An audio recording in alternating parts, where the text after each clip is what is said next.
We're joined with Bobby Wilkinson after a very impressive 3-0 victory against Welling in the FA Cup. Bobby, is that the difference with putting the ball in the net? Yeah, I'm just really pleased with the result today, but I'm more pleased people are going to laugh that I kept a clean sheet because I know we're going to score goals because I believe in my forwards. But you know, a lot of people have got to understand you've got to get it right at the back to start getting it right up front. But how brilliant was Bradley Ash today, and how brilliant was the whole team. I dedicated the win to everyone at the football club today. No individuals, fans were brilliant, board have been brilliant to me, like I've said, and the players, I think you see are starting to believe in themselves a little bit now, so I'm getting something right. Tuesday night against Havant in the league was obviously really frustrating for you. You said so afterwards. So the difference today to put the performance in and then get the result forward. How much confidence does that give you to build going into Eastbourne next week?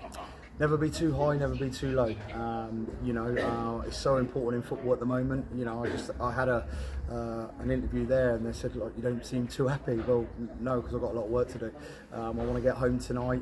We'll have a beer, and then I want to start preparing for Eastbourne. I want to start preparing for getting these boys right for training and stuff like that. I'm just really pleased for everyone at the club because they deserve this. But for myself, I've got lots of work to do.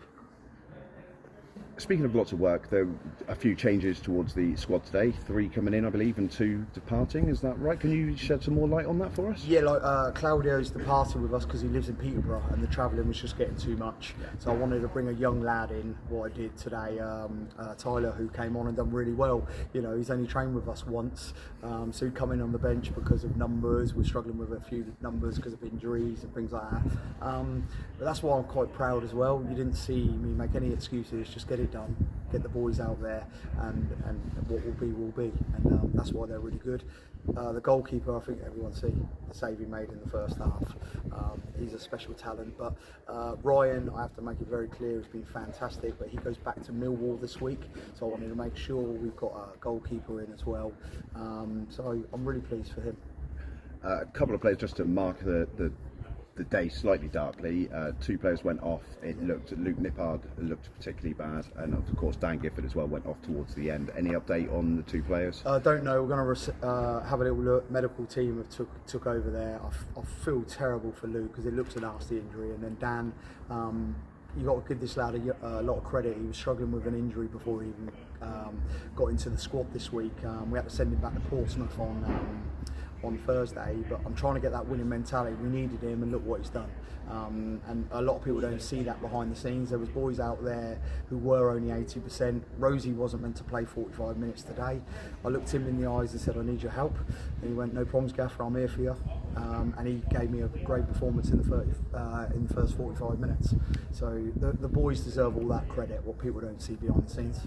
Just touching on Akeem Rose, obviously we've noticed that you've been managing his game time since you've been here. Yeah. Is that a case of keep going every day as it comes for Akeem Rose, or is he almost ready for full fitness? He's not far off, but we've had 3 games in 7 days, and for someone who's had so many injuries, as you can see, I manage him very different to a lot of managers. They normally put him on the bench and give him the last 25, 35 minutes, where I've done something totally different.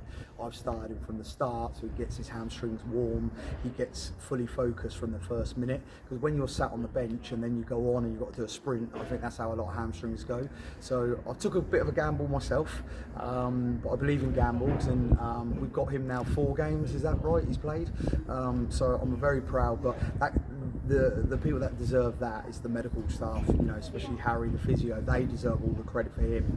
I'm just trying to manage him different to a lot of managers. We go into the draw for the 4th qualifying round on Monday. Any preference from Bobby Wilkinson as to who we face? I'd like a home tie for the club, but no, I think whoever it is, it's going to be a challenge now. There's going to be some big clubs in there. No, whoever it is, come on, let's have a go. I said to you in the interview on Tuesday, I'm going to beat Welling, because I believe I can beat anyone. And I think you're starting to see that with the boys now. And what will be. But we've had a good go today. But just very proud of everyone at the football club. Let's keep believing. Let's stay positive. But I'll make it clear we've got a lot of work to do. Bobby, thank you very much for your time. Cheers, thank you.